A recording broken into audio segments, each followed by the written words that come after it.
welcome to another episode of The Soul of the Matter, where we talk about all things concerning the soul. We talk about which consists of our emotions, how we feel, how we behave. To get our soul healed, we show up better in every area of our lives, including our relationships. So today, we will be discussing relationships with our sisters, with our sister girls, and the importance of sisterhood.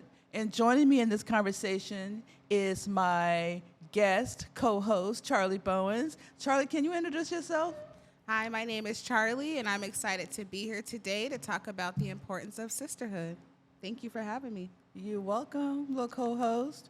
And we also have joining this conversation Miss Ashley Burr. I call her Ashley Burr. Yes. So Ashley, can you introduce yourself to our audience? Yes, I'm Ashley Jones. Good friend of Charlie Bowens and Miss Jones. Welcome to our podcast. Thank you. We're glad you decided to join us today. Yes, finally. In the discussion of the sisterhood. And so I don't know about you guys, but when I get the opportunity, I love hanging out with my girlfriends, right? They give me life. For some reason, I just love hanging out with them. But for some reason, as we get older, you know, we get married, we get booed up, and we kind of put our sister girls on the back burner. Yeah. Am I right about it? Yeah, So you why are. do we do that? Let's start there. Let's start there. Let's start there. Okay. We just starting right on in, huh? Charlie, why do we, as women, we get married, we get booed up, and then all of a sudden, I don't call you no more? Is this really a real phone number? Do you love me like you say you do? I think that's a good question. I think that question has a lot of parts to it. I think that as we grow as women and we enter into different things in our life, we have focus. As women, we like to have a focus. So I think that whatever's in front of us, we tend to kind of keep our eyes on that. And sometimes in some relationships, there may be children involved. There could be a career involved. It just depends on what your capacity is at the time. And sometimes that man takes up a lot of your capacity. So I'm not saying that's right or wrong, but I do believe that we do need to still leave room for other people in our lives. Yeah.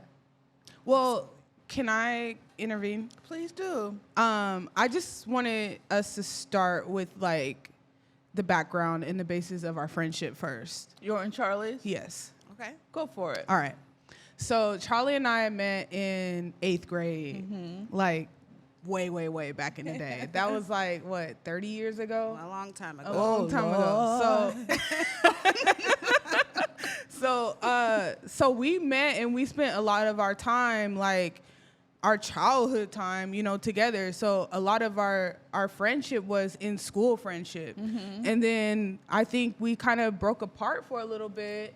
And then we kind of gained our friendship and our time in our adulthood, like early adulthood. So a lot of our friendship has those phases where we're not together, and then we regain each other and we spend a lot of time together, and then again we break apart. So I think we're used to that pattern, right? Yeah. And I actually think that's a healthy pattern because my best friend, Mona Martin, hey girl. Hey, Mona. She lives in Spokane, and so we can go months without talking to each other.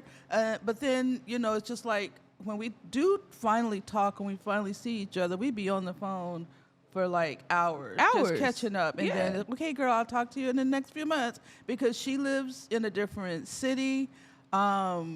She has her own ministry, her own life, her own family, and same here. And so it's good that your friends can understand that because some friends may not understand that pattern, as you call it, and think that you might be kind of putting them on that back burner or dissing them or whatever the situation may be. Right. So it's good that you guys have that mature understanding, like this is just our pattern, but hey, you still my girl. Right, exactly.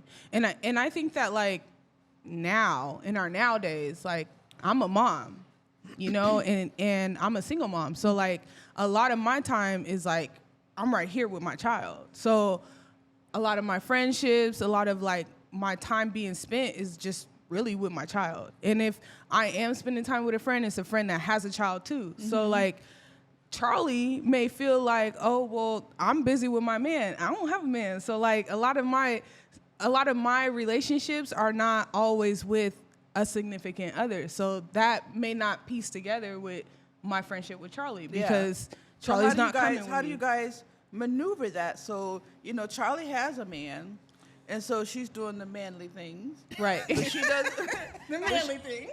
I'm the man in the but relationship. you don't have but you have a child and she doesn't have children. Right. So you're doing the children thing. Right. And the play dates with other friends. So Right. how do you guys maneuver through that situation?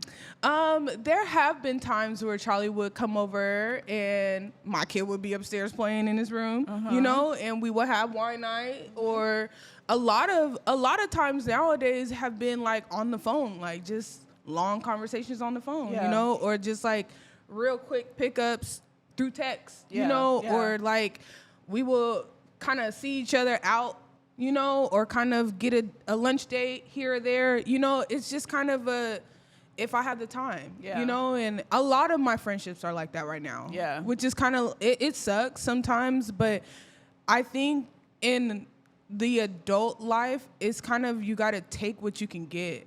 In the adult life, that is true, because when you were younger, like high school, you had all the time in the world to hang out, but then life happens, we get grown, we get older, and we have adulting to do.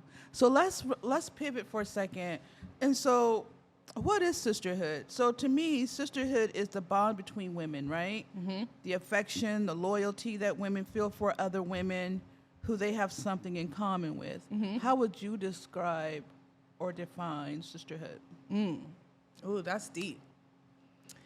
I defined it in different relationships. So my sisterhood with Charlie was... It's different from a sisterhood with another female. It is. Okay. Yeah, okay. It is. And I think we built our sisterhood during the time after high school when we didn't have the kid or we didn't have the man, when we was just in our early adult hood time, like... She call it hood time.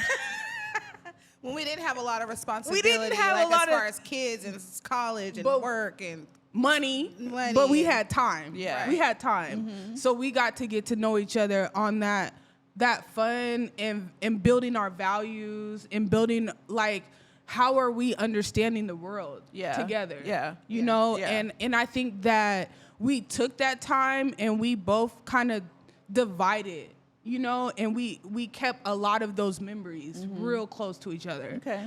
And we reminisce on that a lot, and that has been real, that time has been real close to our hearts. And I think that the fact that we're still in our hometown together is also a part of our sisterhood, because we get to see other people that we went to high school with, and we get to be in those spaces that we were once in those spaces, in high school. And that brings back a lot for us too. Yeah.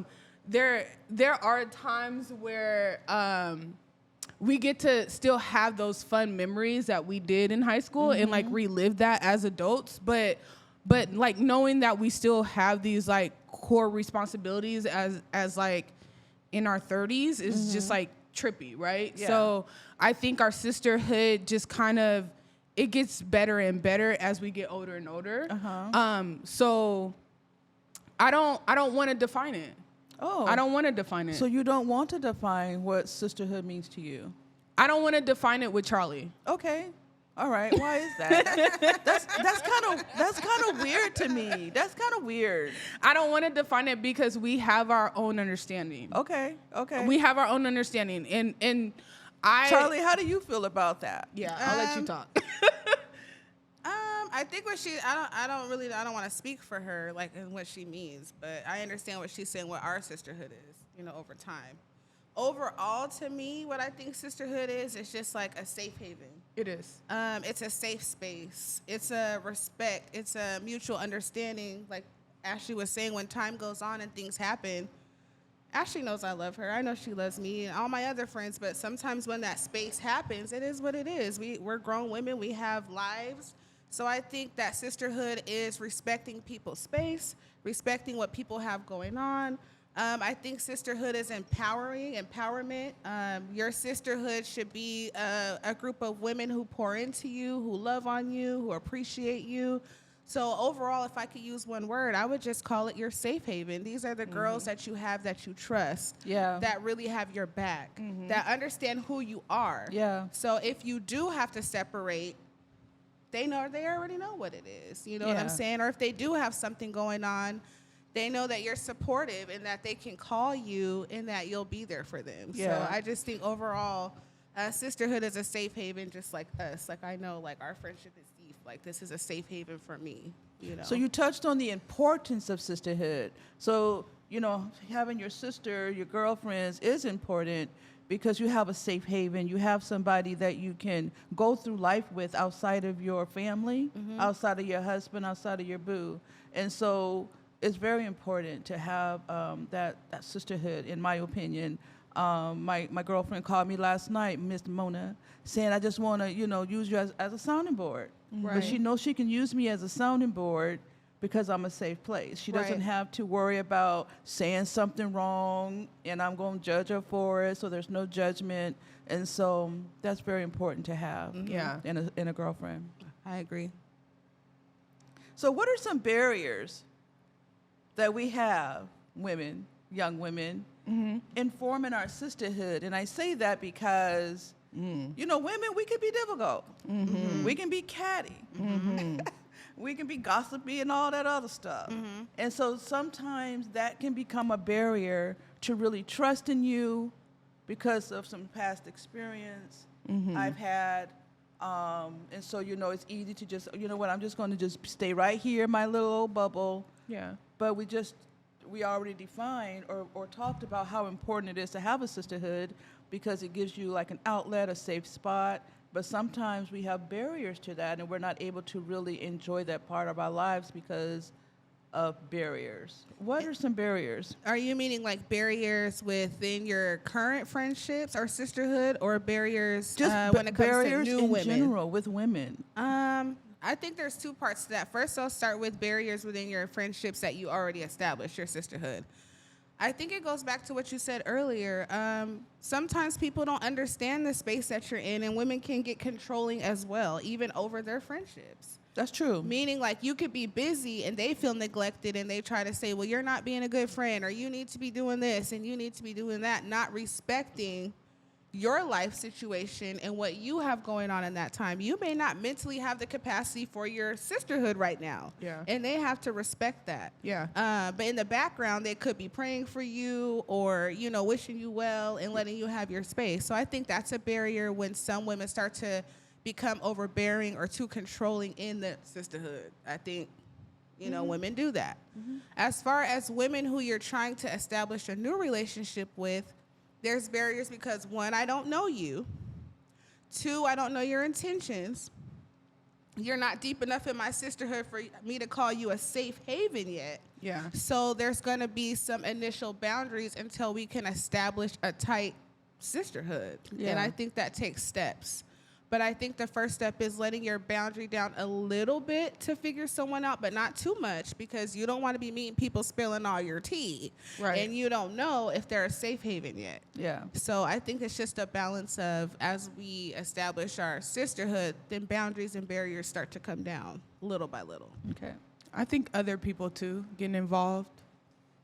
What was that? I think other people getting involved. So in your friendship. I think that's a good one, yeah. Other So that's people- where communication comes in, right? Yeah. That too. Another woman trying to come between your friendships, and so you two have to get together and talk that through. Like, okay, this is what I just heard. This is what I just seen. This is what I feel. Whatever the situation may be. So you have to be able to communicate through some things. Yeah. In a healthy way. Yeah. And then another thing I want to say, you know, the name of our this podcast is called The Soul of the Matter. And once you heal in every area of your life, so does your relationships, right? And so it's important as women that we heal our past traumas and our past hurt, allow those things to be healed so that you can show it better for your sister. And so you're not bringing, you know, my last girlfriend did this, my last friend did this to me. So we have to be able to heal and process past old stuff. Yeah. So that you don't bring it into your friendships, right? Yeah. What do you guys think about that?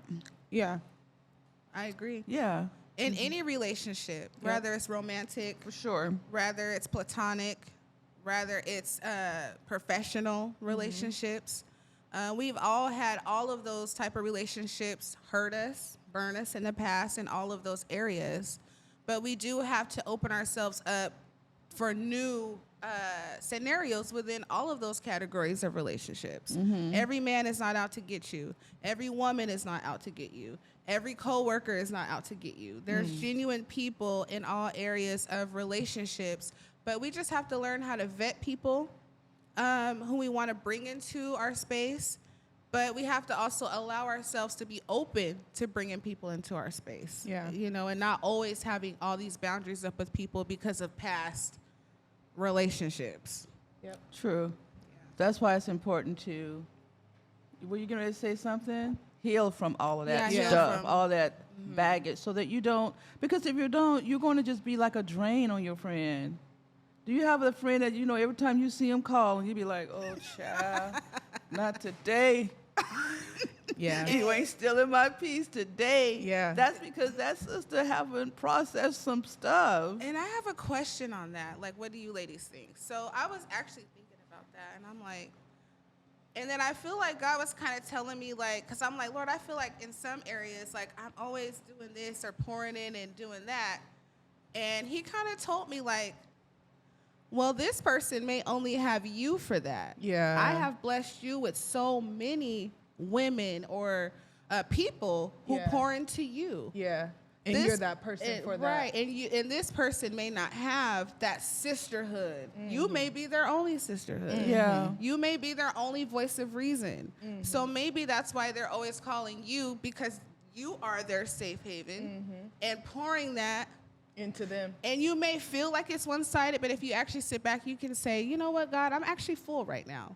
I don't really particularly need this person to pour into my cup. That's a really good point, because a lot of times we look at it, or should I say I look at it as, if I'm giving this to you, girlfriend, but whenever I try to get that from you, you don't have it. They don't have the capacity to give it. So I have to look at it in a way like you just said, well, she's not in a season to give that to you. So Right. you're going to have to get that from another sister. Exactly. Okay, so I like that point. Yeah, and I had to kind of understand that point. Yeah. And we're all, like you said, we're all at different seasons in life. We all grow at different paces in life. And I feel like in that season, it's big sister, little sister. Meaning you're the big sister in that moment. And this friend is the little sister. So you might be doing all of the pulling, all of the pouring, because you're the big sister. Then there could be a season where you are the little sister, and Ashley could be my big sister, meaning I have to lean on her a little bit more in our friendship. And she might be more full than I am in that moment. And I think it kind of goes back and forth. Or you have friendships where you guys are just both kind of at an even pace, where you might be down together and lift each other up, or up together and celebrate each other in those moments. Yeah, I like that. I had that situation though, and I had to take a break from myself. I had to just kind of block out that person for me. Because That's true, too. I was doing too much pouring, and it was draining me. Yeah, it'll Right. drain And you. you It may was not have draining been me at a too place to- much yeah. that I couldn't pull myself back up, and I was realizing that I was starting to give advice that wasn't pure from like my heart. You know what I mean? It was like kind of just- rushed, like, yeah, okay, it was girl, just like, here. well, just try this, and it understand. wasn't really pure, and I had to reset, Yeah. and I couldn't find a way to, so I had to take a minute. I had to take like at least 6 months to myself, and just focus on me, and once I realized, like, okay, I miss this person, and I actually like opened up that relationship, that person was mad, like mad at me. And I was like, okay, like, let me apologize. Like, I'll humble myself. I'll apologize. I'm sorry that, I wasn't there for you. And I needed to take that time for myself. You know what I mean? I think it's important to have those open, honest conversations within your sisterhood. Yeah. But the fact that I took that moment for myself allowed that person to go to therapy. and That's I was good. really happy about Yeah. that. And I Because was like, we good. have to realize that I cannot be everything to I everybody. can't. Yeah. Right? And I don't want to be. And we don't. And Yeah. we shouldn't want to be. I am Yeah. not your therapist. I'm your friend. And at some point, you're going to have to go and get some professional help because I've reached my I can't do capacity it. with I've this reached my situation, capacity. right? Yeah, and I kept telling her that therapy is great. You need therapy. Yeah. You need, and she didn't believe me, or she didn't want to do that. You know, and for me it was like I was going to therapy, so it was just like you got to do that. Yeah. Yeah, you know, and so I don't know. You know, I hope that she keeps and continues to do that, but I just was like, okay, well, when you decide that you're ready to accept my apology and come back and be my friend, I'll be here. But I'm good. You know what Yeah. I mean? I'm gonna take my time with you too. You know what I mean? But I feel you on that one, because I don't want to label myself anymore or give myself that responsibility of always having to pour into somebody else. Yeah. Especially if it's not my own child. I You know understand. what I mean? Yeah. Relationships are reciprocal. Yeah. You know, that's why I said, you know, if you're the only one giving, the only one doing, the only one helping, it can become very draining. Very draining. And so that's why I said, when you had made the point, well, maybe she's not in your life right now to be the giver, but at some point she should be able to give something. It may not be advice, it might just be support, something. But if there's never anything, then you have to kind of look at that friendship. And like Ashley was saying, I think it is sometimes when that phone ring, you do got to kind of let God help them at that Yeah. point. Let therapy help them. Yeah. Let them learn how to sit with themselves so that you don't become their all in all. Like every time I call, I know she's going to pick up the phone and she's going to sit on the phone with me for 10 hours. And, you know, and it's just like, yeah, sometimes you do have to put a stop to that. It's like, Yeah. okay, girl, I poured all I can pour into you. When you gonna take the advice I gave you now? So it's just kind of like, yeah, sometimes you do have to have those boundaries. And like you were saying, even grace within your friendships, like she may be all over the place or mad at me, but I'm still gonna have grace for her, Right. and let her go through whatever, and I'll be here when she's ready. Yeah. Yeah.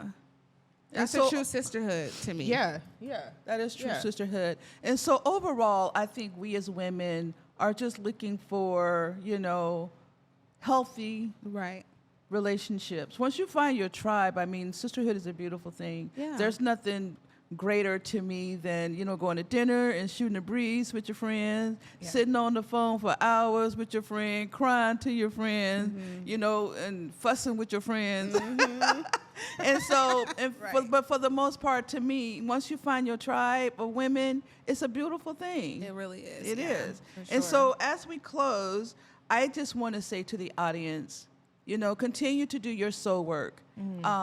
Continue to show up better for not just yourself, but for your friends, for your sister girls. Because, you know, we need each other, and we need a safe place, and a healthy place, and we need a healthy soul in order for that to happen, our mind, our will, our emotions, so that we can be there for each other.